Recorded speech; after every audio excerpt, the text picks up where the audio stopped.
Information report जब भी कोई कॉग्निजेबल ऑफेंस हुआ है, कॉग्निजेबल ऑफेंस जो बताया जाता है कि अगर कोई गंभीर मतलब ऑफेंस हुआ है, क्राइम हुआ है, तो उसकी इंफॉर्मेशन हम देते हैं पुलिस ऑफिसर इन इंचार्ज, मतलब पुलिस स्टेशन में हम देते हैं। क्यों देते हैं? कि अगर कोई कॉग्निजेबल ऑफेंस हुआ है तो उसके अंतर्गत इन्वेस्टिगेशन किया जा सके। इन्वेस्टिगेशन होगा तभी वह क्राइम कम होगा। तो कॉग्निजेबल ऑफेंस के अंतर्गत जब भी कोई इंफॉर्मेशन है, जब एक नॉर्मल पर्सन किसी पर्सन के पास ऐसी इंफॉर्मेशन है, वह पुलिस स्टेशन में जाकर देता है, तो ऐसा कौन सा सेक्शन है जो कम्प्लीटली बताता है कि हाँ, यह सेक्शन के अंतर्गत आपके पास में कोई भी ऐसी इंफॉर्मेशन है जो कॉग्निजेबल ऑफेंस के अंतर्गत है, तो उस ऑफेंस के अंतर्गत आप जाकर इंफॉर्मेशन दे सकते हो और आपको कोई भी पुलिस ऑफिसर या कोई भी मना नहीं कर सकते। राइट है। जो राइट आपको प्रोवाइड किया जाता है सेक्शंस के अकॉर्डिंग, वह कौन सा सेक्शन है? सीआरपीसी के अंतर्गत वह सेक्शन है बी। जब भी हम कोई बात करते हैं बी के अंतर्गत है, तो अगर हम बी के अंतर्गत बात करें तो यह बताता है कि अगर ऐसा कोई भी ऑफेंस है जिसके अंतर्गत आपके पास में इंफॉर्मेशन है वो कॉग्निजेबल केस के अंतर्गत, तो आप उसके अंतर्गत आप इंफॉर्मेशन दे सकते हो। तो न्यू लॉ आ चुका है, तो यहाँ होगा BNSS सेक्शन 173। 173 इसलिए आएगा, रीज़न है क्योंकि यह न्यू क्रिमिनल लॉ बिल के अंतर्गत जब वह लॉ बना था, उसके बाद जब वह कानून बन चुका है, तो यह सेक्शन के अकॉर्डिंग भी आपको याद रखना है। बट यह पुराना जो भी जुडिशरी के अंतर्गत आया था क्वेश्चन, जैसे एमपी में आया है और अदर स्टेट में भी आया है, तो कौन कौन से क्वेश्चन में सबसे यह क्वेश्चन पूछा गया उसी बता रही हूँ। सेकंड क्वेश्चन है, अगर एफआईआर आपको दर्ज करवाना है। एफआईआर क्या होता है? First information report. जब भी कोई कॉग्निजेबल ऑफेंस हुआ है, कॉग्निजेबल ऑफेंस के अंतर्गत आपको इंफॉर्मेशन देनी है। किन्हें देनी है? पुलिस ऑफिसर को। क्यों? क्योंकि उससे इन्वेस्टिगेशन होगा। तो किस सेक्शन के अंतर? सेक्शन वेस है। तो जो सेक्शन ए में है, जो सेक्शन क्वेश्चन नंबर 1 में है, वही सेक्शन होगा कि अगर कोई भी कॉग्निजेबल ऑफेंस हो रहा है, तो कॉग्निजेबल ऑफेंस के अंतर्गत जब भी हम कोई इंफॉर्मेशन देते हैं, तो वह सेक्शन नंबर 154 में आता है सीआरपीसी के, बट न्यू लॉ में 173 में बीएनएस में आएगा। अब आपको मैं एफआईआर के बारे में बता चुकी हूँ कि एफआईआर होता क्या है, एफआईआर हम क्यों दर्ज करवाते हैं? इन्वेस्टिगेशन करवाने के लिए। एफआईआर कब होता है? जब कॉग्निजेबल ऑफेंस हुआ है। जब भी कॉग्निजेबल ऑफेंस होगा तो उसके अंतर्गत हम एफआईआर देंगे, है ना।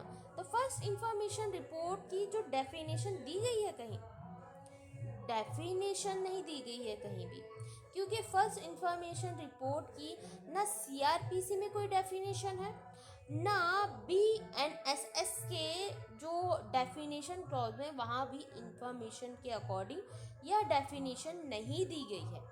आपको जो पावर दी गई है कि अगर कोई कॉग्निजेबल ऑफेंस हुआ है, कॉग्निजेबल ऑफेंस है, तो उस जगह पर आप इंफॉर्मेशन कैसे दे सकते हो, तो वही बताया जाता है आपका जो सेक्शन नंबर आपका इसके अकॉर्डिंग। बट जो डेफिनेशन है वो कहीं नहीं दी गई, तो इस ऑप्शन के अकॉर्डिंग आपको जो ऑप्शन है वो दिया ही नहीं गया, क्योंकि डेफिनेशन ही नहीं है, तो सेक्शन में डेफिनेशन कैसे बताएगा।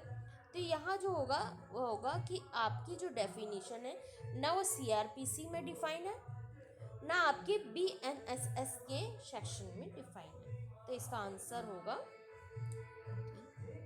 क्यों? क्योंकि कोई भी जो एफआईआर की जो डेफिनेशन है वह प्रोवाइड नहीं की गई है पूरी डेफिनेशन के साथ में। अगर कोई भी एफआईआर है तो उसके अंतर्गत क्या होता है? फर्स्ट इंफॉर्मेशन रिपोर्ट है। फर्स्ट इंफॉर्मेशन जो होगी वो कॉग्निजेबल होगी। कॉग्निजेबल होगी, उसे रिकॉर्ड किया जाएगा ऑफिसर इंचार्ज के पास में, और यह जो ऑफिसर इंचार्ज होंगे वो पुलिस स्टेशन के होंगे। तो इसका आंसर होगा आपका बी।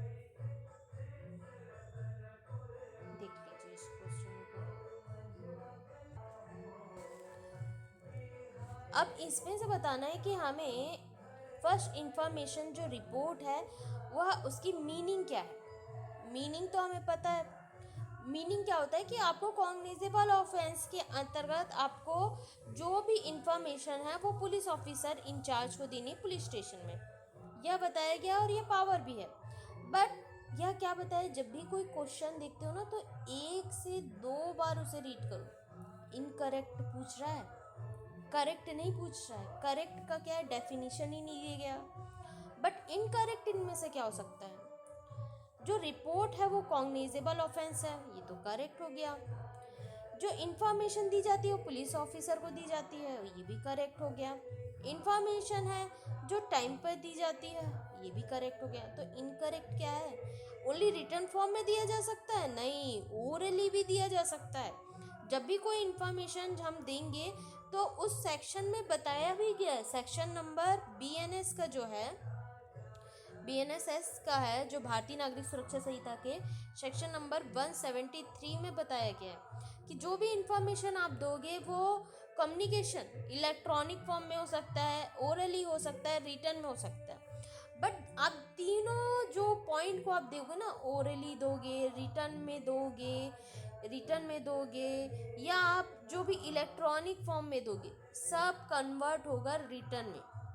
अब वो रिटर्न में जब दिया जाएगा तो आपको रिटर्न में जो भी लिखा जाएगा या तो आप भी दे सकते हो रिटर्न में, या तो आपका जो भी इंफॉर्मेशन है आप खुद भी दे सकते हो, ये बता सकते हो। उसके बाद वह आपको रीड करवाएंगे कि आपने जो इंफॉर्मेशन दी है वो सही है ना, हमने सही तो लिखा है ना। तो उस जगह पर क्या होगा, आप अगर अप्रूवल दोगे हाँ कि यह सही है, यह सही है, तब आपकी जो इंफॉर्मेशन को वह मतलब मानेंगे और आपका जो सिग्नेचर फाइनल होगा और वही एफआईआर होगा।